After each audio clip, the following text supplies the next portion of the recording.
Fees and payments, getting the ducks in order. I love ducks. I love ducks. Okay. First thing first is assigning the proper fee on the registration screen. Now, I want to kind of, before we leave this kind of plain screen, there are two elements of the registration. First of all is your, basically the charges. And your charges are going to represent the registration fee. You pick the registration fee level on this particular class. You would indicate the number of seats in the class. You would add any additional charges. You'd make any additional fee adjustments.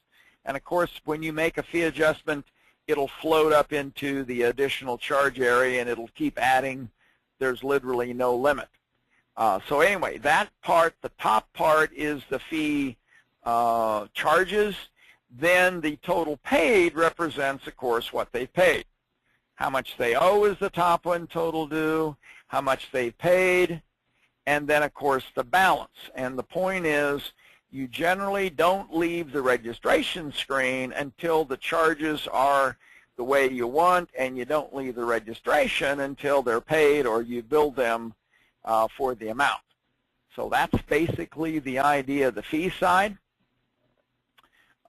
There's the Alt 4. We've covered that already. After you've got the fees all set, then of course you go to the payments button. Takes you to the blank payment screen. One of the things to note is that we've tried to give you some visuals here. Adding a payment so that when you're in an add mode, it shows adding payment. And of course, where you haven't picked a payment type by default, it says void, which means you've got to tell the system. And this is, again, this is all from the back office work. Obviously, we're not talking about registrations coming in from ACEware, the online payment component, which is handled through ACEware. This is your staff access, the admin access to the registration screen. Indicate the payment type, fill in the payment, select the payment method, put in the details of the payment. One of the things, and we'll get back to that, before we leave the payment screen, there are several elements on the payment screen that we're going to, I think we have time to cover, but that number one is paid by firm, paid by individual.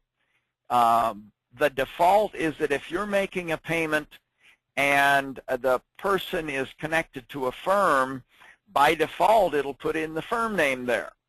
If you've got a person who originally got into your system because their boss sent them to a class and now they're going to take a cooking class or personal interest class, when you go in to register them and go to pay, it may show the firm name here, in which case this little button that will say paid by individual, hit that and it'll flip from ACEware Systems to Chuck Havlicek.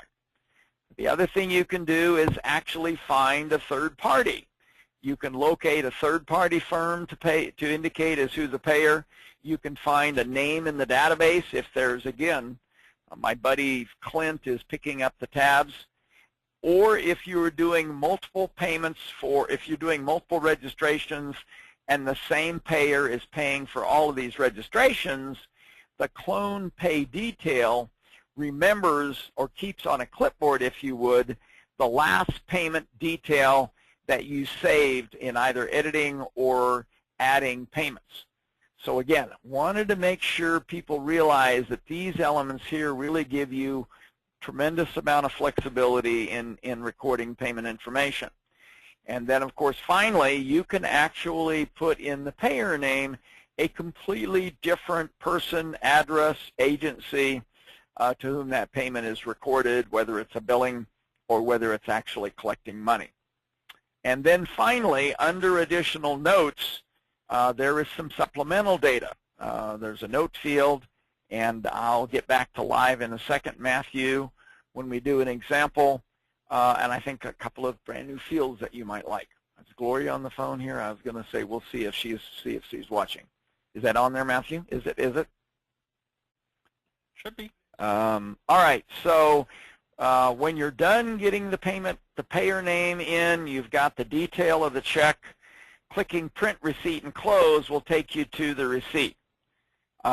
printing. Now, note on multiple payments, make sure that you click the Add button, otherwise changing an existing payment. And again, that's the behavior of ACEware, is that when you land on an existing record, you're in edit mode automatically. If you want to add a new record, you always have to hit the Add button.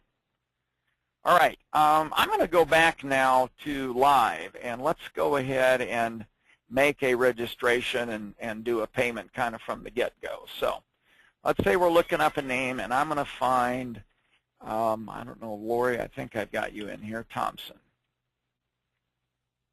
Lori Thompson. So here you are. I'm going to see what course you've taken, try to stay away from ones that you might already be in. Add a registration into Mastering Student Manager 8.0, and of course we've got the date. Okay, so we're at a member fee. We've got you in the class. We have a tracking fee. The tracking fee comes from the name. So at this point, let's say our fees are fine, we're good. We go to payments. So I'm going to say this is a check. Now, again, right now the payer name is Lori Thompson. If I wanted to put paid by firm, I click that and we go to ACEware Systems. I guess it's when we do a billing that it defaults to the firm name.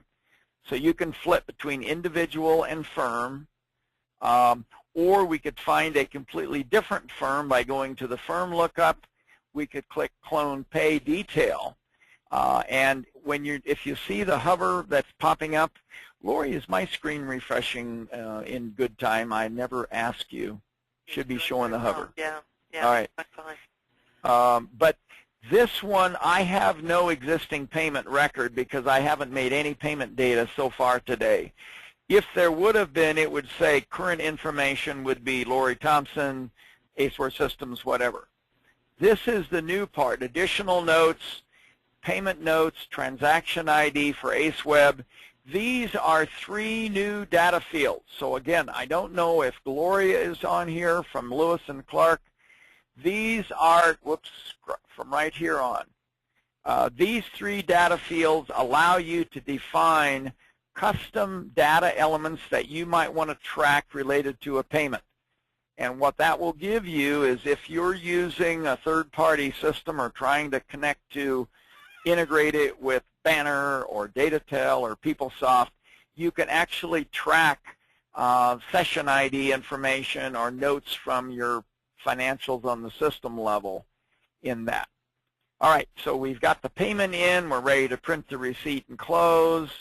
And by the way, Gloria is jumping up and down. And oh, yeah. See, look, Gloria has been patient but persistent, and it's proof that the squeaking wheel or being patient, and eventually us folks at ACEware, we figured out, and we said, you know, that's a pretty good idea. Let's do that. So, Gloria, there you go. So you got to wait a couple weeks, but it'll be ready pretty darn quick.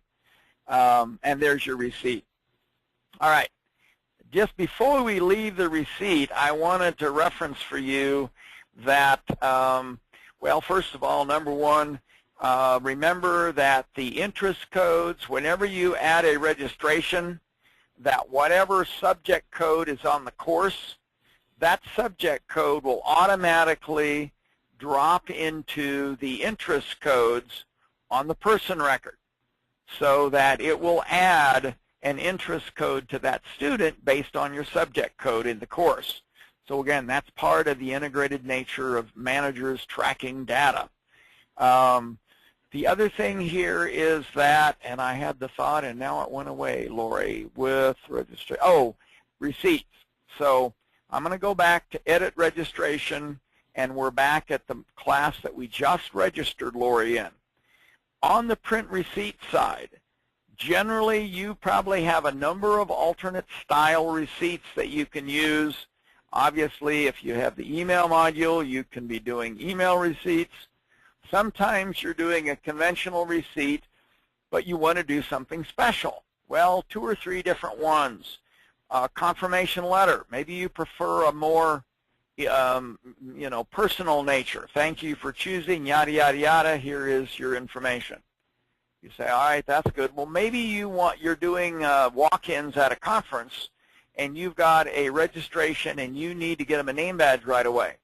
Well, one of the options is receipt with Big Badge that allows you to generate a receipt and actually print out a name badge at the same time. So you print them a receipt, hand them the receipt, they cut their name badge off and put it in the tag, and they're out of there. You don't have to wait for receipts to be printed in a queue later at the end of the day. So again, that multiple receipt options in there.